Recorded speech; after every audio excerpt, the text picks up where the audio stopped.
Now it's time for the next step, nickel plating.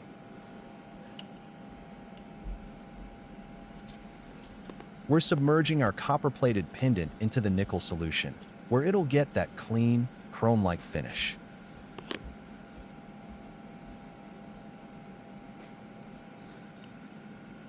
You can already see the transformation starting, dull copper turning into a sleek metallic shine.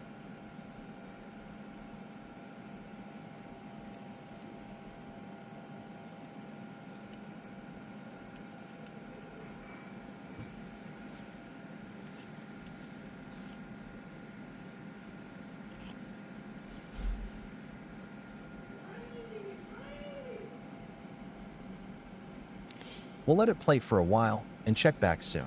Stay tuned to see the final result.